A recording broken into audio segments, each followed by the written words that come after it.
చాలా సంతోషంగా ఉంది వదిన గారు. ఏదో మీరు నాకు నచ్చజెప్పే ప్రయత్నంలో రేవతి వాళ్ళ నాన్నగారితో మాట్లాడతానన్నారనుకున్నాను.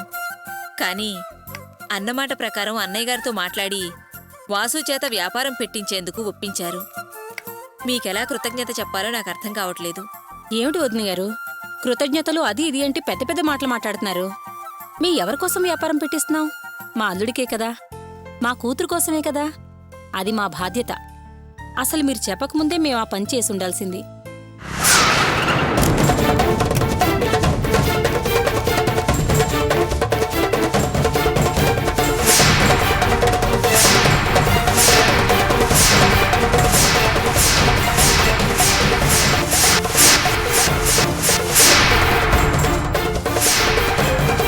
వాసు! వాసు! రారా గోపి, రా. వాసు ఎక్కడున్నాడు? ఏంట్రా? వాసు ఎక్కడున్నాడు?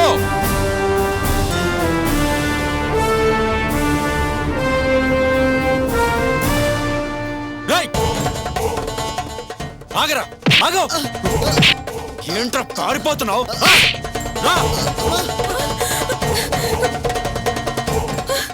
గోపి ఆగరా! ఆగో! ఎంత ధైర్యం ఉంటుందా పనిచేస్తావరా? ఎంత అసలు నీ గురించి ఏమనుకుంటున్నారా?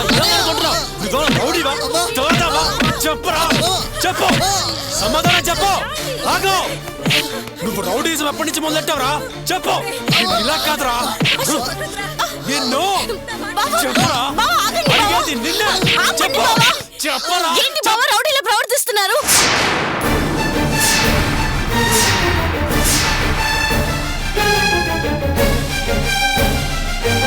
నేను రౌడీలా ప్రవర్తించడం కాదు, నీ మొగుడే రౌడీల్ని పెట్టించి ఇంకో మనిషిని కొట్టించి రౌడీలా తయారయ్యాడు. అది తెలుసా నీకు?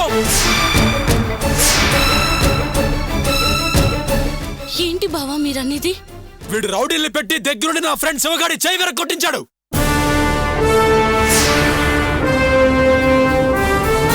వాడు ఆటో తోలుకుని బతికే మనిషి. వాడు కుటుంబాన్ని ఎలా పోషిస్తాడు? ఏంట్రా, ఏంట్రా వాసు ఇది? మంచికి చెడుకి మన ఇంటికి వచ్చే మనిషి, మీ అన్నయ్య స్నేహితుడు. వాణ్ణెందుకు కొట్టాల్సి వచ్చిందిరా? అసలు ఎందుకు ఇలాంటి పిచ్చి పని చేసావురా? నువ్వు నోరు మూసుకోమ్మా. ఊరికే కొట్టావని అంటావే, అసలు ఎందుకు కొట్టాల్సి వచ్చిందో తెలుసా? ముందు వాడు నమ్మే చేయి చేసుకున్నాడు. ఆ విషయం తెలుసా నీకు? ఈయన గాని కలవాలని షెడ్కి వెళ్ళాను. ఈయన లేరు, వాడున్నాడు. అన్నయ్య ఫ్రెండే కదా, సాయం చేస్తాడులే అని షెడ్ నాకు కావాలి అన్నయ్యతో చెప్పి ఇప్పించమని చెప్పాను. అంతే, నిమిషం కూడా ఆలోచించకుండా పోరా అవతలకని నన్ను చాచిపెట్టి కొట్టాడు. కొట్టడమే కాదు, మెడ పట్టుకొని బయటికి గెంటేశాడు. అప్పుడు నాకు ఎలా ఉంటుంది? అందుకే వాడిని కొట్టించాను. అది తప్ప?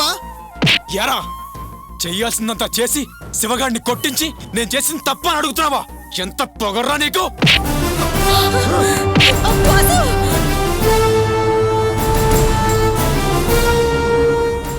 నిన్ను ఏంటి గోపి ఇది? శాంతంగా ఉండే నువ్వే కోపడితే ఎలా? ఏంటండి మీరు మాట్లాడేది? నేను మనిషిని కానా? నాకు రోషం పౌరుషం ఉండవా? నేను లేనప్పుడు వీడు షెడ్ని అడగడానికి వెళ్ళాడు కాబట్టి సరిపోయింది. అదే నేను అక్కడ ఉండుంటే వీడిని నరికి పోగులట్టేసాను. ఎందుకు వాసు బావ షెడ్ అడగడానికి వెళ్ళావు? ఏంటి రావు అర్థం లేకుండా అలా మాట్లాడతావు? మావయ్య ఏమన్నారు? మనం బిజినెస్ స్టార్ట్ చేయాలంటే నువ్వు స్థలం చూసుకో, నేను బిజినెస్ పెట్టిస్తానని అన్నారా లేదా? నా దగ్గర జానెట్ స్థలం కూడా లేదు. అమ్మ పేరు మీద ఉన్న ఇల్లు ఇదిగో ఈయన గారి పేరు మీద మార్పించుకున్నారు. నేనేం చేయను? షెడ్ అడిగి చూద్దామని వెళ్ళాను. అందుకని వాడు నన్ను కొడతాడా? దెబ్బతిని కాముగా ఊరుకోవడానికి నేనేం చేతకాని వాడిని కాదు. అందుకే మనుషులు పెట్టి కొట్టించాను. ఏంట్రా ఎక్కువ మాట్లాడుతున్నావు? ఆగండి.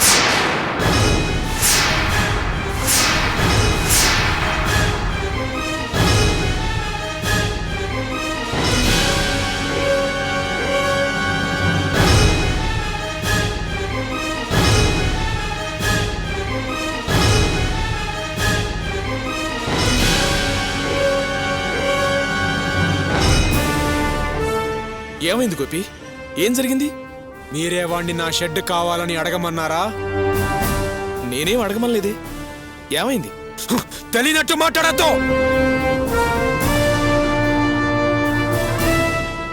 కలిసి బిజినెస్ చేయడానికి స్థలం కావాలి, వెళ్ళి చూసుకురా అని చెప్తే వీడు నేను లేని టైంలో నా షెడ్కి వెళ్ళాడు. అక్కడ నా ఫ్రెండ్ శివగాడున్నాడు. వాడితో వీడికి మాటా పెరిగి షెడ్ గురించి గొడవై శివగాడ వీడిని ఒకటి కొడితే వీడు మనుషుల్ని పెట్టించి శివగాడి చేయి విరక్కొట్టించాడు. ఏమలుడు, గోపి చెప్పింది నిజమేనా? అంత గొడవ జరిగిందే? చూడండి, ఆ షెడ్ నా కష్టార్జితం. రాత్రి పగలు రక్తం ధారపోసి సంపాదించాను. ఏమ్మా, ఆ షెడ్ కోసం నేను ఎంత కష్టపడ్డానో నీకు తెలుసుగా. కొంచెం నీ కొడుక్కి అర్థమయ్యేలా చెప్పు. సార్, నా ఫ్రెండ్ షెడ్లో ఉంటే వీడెళ్ళి షెడ్ కావాలని నా ఫ్రెండ్ శివతో గొడవ పడ్డాడు. మాటా పెరిగి శివ వీడిని కొట్టాడు. దానికి వీడు మనుషుల్ని పెట్టించి నా ఫ్రెండ్ చేయి వెర కొట్టించాడు. అందుకే ఇక్కడికి వచ్చి వీడిని కొట్టాను. నేను చేసింది తప్ప? వాడు నీ ఫ్రెండ్ అని ఇన్నాళ్ళు అన్నాన్ని పిలిచాను, అందుకని వాడు కొడితే దత్తంలో ఊరుకోవాలా? ఆఫ్టర్ ఆల్ వాడు ఒక ఆటో డ్రైవర్ మావయ్యా. నేనెవర్ని? మాధవరావు గారు అల్లుణ్ణి.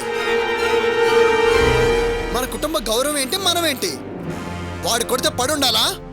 అందుకే కొట్టించాను. ఏ తప్ప? రేయ్, చేసిన తప్పుని మళ్ళీ సమర్థించుకోవాలని చూస్తున్నావు. గోపి, కాస్త ఓపిక పట్టవయ్యా. ఆ ఆటో అతన్ని ఫ్రెండ్, అంతే కదా?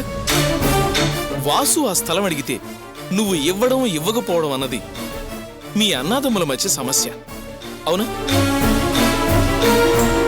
దాంట్లో నేను కూడా కల్పించుకోను. ఏదో వ్యాపారం చేద్దాం అనుకుంటున్నాను అన్నాడు. సరే, స్థలం చూడు, బిజినెస్ చేద్దాము అన్నాను. ఆ స్థలం అడగడానికి నీ దగ్గరికి వస్తాడని కానీ నిన్ను అడుగుతాడని కానీ నాకు తెలియదు. నేను ఊహించనూ లేదు. సరే, నిన్ను స్థలం అడిగితే నువ్వు తన్నినా తప్పులేదు. ఎందుకంటే పెద్దవాడివి, అన్నవి కాబట్టి. కానీ నా అల్లుడి మీద చేయి చేసుకోవడానికి వాడేవాడు. పరాయి వాడు చేయి చేసుకుంటే ఊరుకుంటామా? ఏంటి? ఎవరినంటే మీరు పరాయవాడనేది? శివగాడు నా ఆరో ప్రాణం. నా కష్ట నష్టాల్లో పాలు పంచుకుంటాడు, నన్ను ఆదుకున్నాడు, ఎప్పటికీ ఆదుకుంటూనే ఉంటాడు. వాడు కూడా నా తమ్ముడండి. ఆహా, అలాగా? ఇప్పుడే కదా తెలిసింది. ఇన్నాళ్ళు నీ ఫ్రెండే అనుకుంటున్నాను. పాపం ఇప్పుడే కదా నువ్వు తమ్ముడు అని చెప్తే నాకు తెలిసింది. నేనేమో మా నాన్నకి మన ఇద్దరమే కొడుకులు అనుకుంటున్నాను. వాడు నాన్నకే పుట్టాడనమాట. ఏం కూర్చోరా?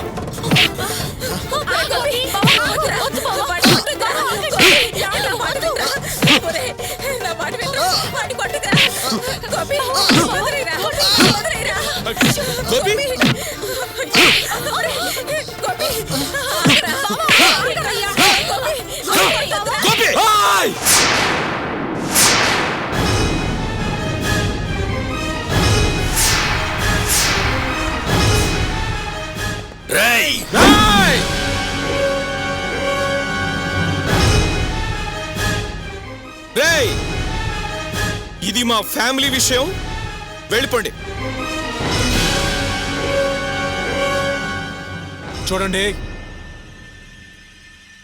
నా షెడ్ నాకు దేవాలయంతో సమానం. అది కావాలని మళ్ళీ ఎవడన్నా వచ్చి నన్ను అడిగాడో మర్యాద దక్కదు.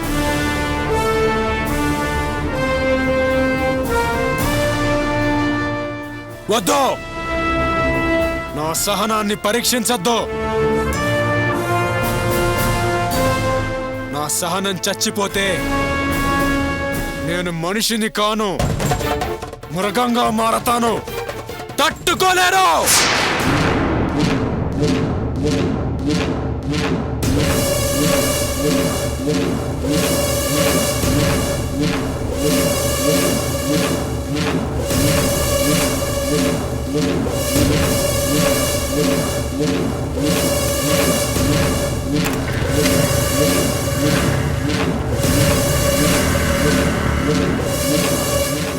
ఏంటి చూస్తున్నారు? వెళ్ళండి. అన్నయ్య గారు, వాణ్ణి క్షమించి వదిలేయండి. తెలుసో తెలియకు చెయ్యెత్తాడు. ఆ విషయం మనసులో పెట్టుకోకండి. అవునండి, గోపి చాలా మంచివాడు. ఏదో ఆవేశంలో అలా జరిగిపోయి ఉంటుంది. మీరు కోపగించుకోకండి. అవునన్నా, మనసులో ఉంచుకొని భావన ఏం చేయకండి. ఆయన చాలా మంచివారు. ఇది మన కుటుంబ విషయం అని నాకు తెలుసు. నేనేమీ ఆలోచించకుండా ఆవేశపడేవాడిని కాదు. అల్లుడి గారు, మావయ్య. ఇక ఈ విషయాన్ని ఇంతటితో అందరూ వదిలేయండి. అలాగే మావయ్య. రేయ్, అతని జోలికి వెళ్ళకండి. సరేనా? వెళ్ళండి. పదండి.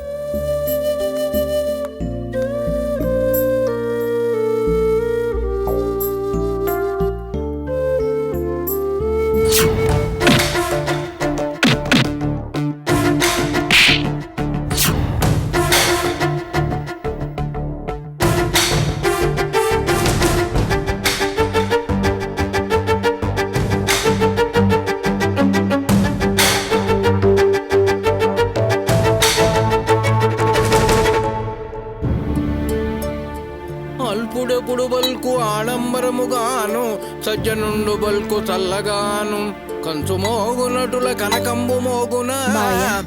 అమ్మా, అత్తయ్య స్నానం చేసినట్లేరు. మీరు స్నానం చేసి రండి, నేను దోశలు వేసి పెడతాను. అలాగేనమ్మా.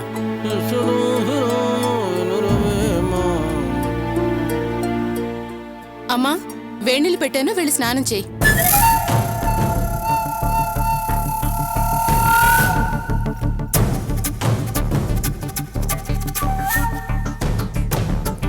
అమ్మా, నేను కాలేజ్కి వెళ్ళొస్తాను.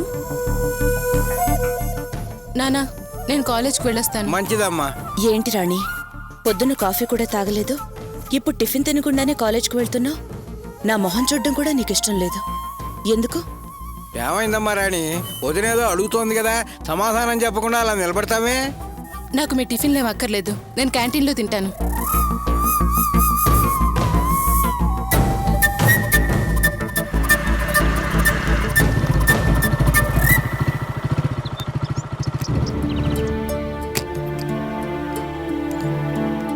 ఏమా, కాలేజీకి వెళ్తున్నావా? అవునన్నయ్య.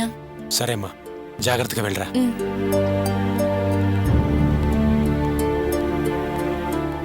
గోపి, శివకి ఎలా ఉందయ్యా? డాక్టర్ ఏమన్నారు? ఇప్పుడు పర్వాలేదు నాన్న, 2-3 రోజుల్లో డిశ్చార్జ్ చేస్తామన్నారు. శివ చాలా మంచివాడురా. మన కుటుంబం కోసం ఎంతో కష్టపడ్డాడు, ఎంతో సాయం చేశాడు.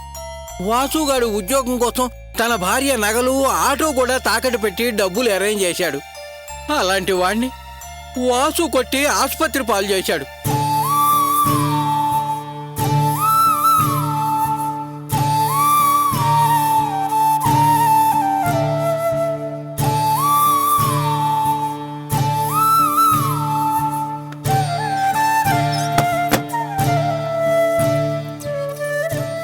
అన్నయ్య ఇప్పుడు ఎలా ఉన్నాడు?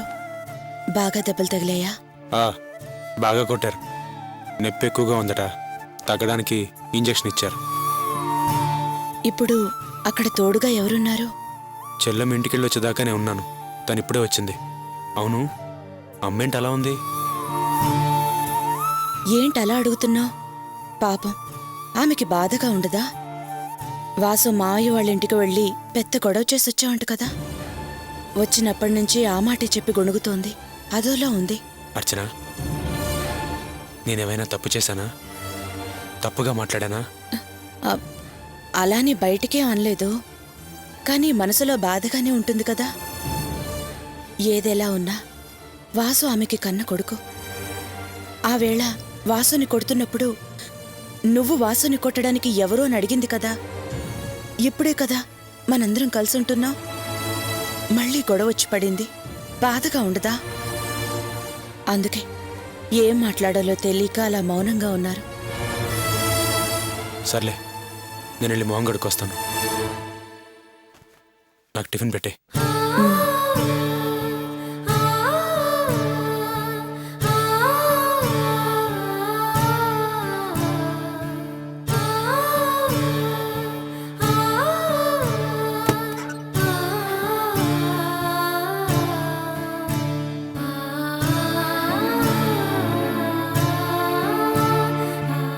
నా మీద కోపం వచ్చిందమ్మా? అబ్బే, అదేం లేదురా. నాకు తెలుసమ్మా, వాసుగారిని వాళ్ళ మామగారింట్లో కొట్టి అవమానించానని నీకు బాధేసింది కదూ? గోపి, ఏం మాటలు రావి? నువ్వు నన్ను అర్థం చేసుకున్నది ఇంతేనా? నేను నీ తల్లినిరా. నేను ప్రాణాలిచ్చినా నువ్వు నమ్మేలా లేవు. నేను వాసు గురించి ఆలోచించి బాధపడ్డం లేదురా, నీ గురించి దిగులు పడుతున్నాను. చిన్నతనం నుండి నువ్వు కష్టపడి ఈ కుటుంబాన్ని పోషించావు. నీకంటూ నువ్వు సంపాదించుకున్నది ఆ స్థలం ఒక్కటేరా. దాన్ని ఆ దుర్మార్గుడు ఎలా అడగలిగాడు? నా కడుపున పుట్టి ఇంత స్వార్థపరుడుగా మారి ఆ స్థలం మీద కన్నేశాడే అని బాధపడుతున్నాను. నువ్వు ఆ విషయం అర్థం చేసుకోకుండా వాడి గురించి దిగులు పడుతూ కూర్చున్నావా అని అడిగావు. నేనేం చేయని చెప్పు?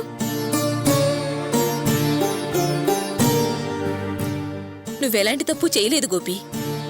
నేనేం చెప్పినా ఏం చేసినా మీరు నమ్మరు. ఎందుకంటే ఇదివరకు మిమ్మల్ని చాలా బాధ పెట్టాను, పెట్టడానికి కష్టాలు పెట్టాను. కానీ నేనిప్పుడు పూర్తిగా మారిపోయానురా. వాడే మంచివాడిగా మారినట్టు నటించి మామగారింటికి వెళ్ళగానే వాడు స్వార్థం బయట పెట్టాడు. నువ్వక్కడి నుంచి వచ్చేశాక వాడు చేసిన పనికి ముఖం మీద ఉమ్మేసి వచ్చేశాను.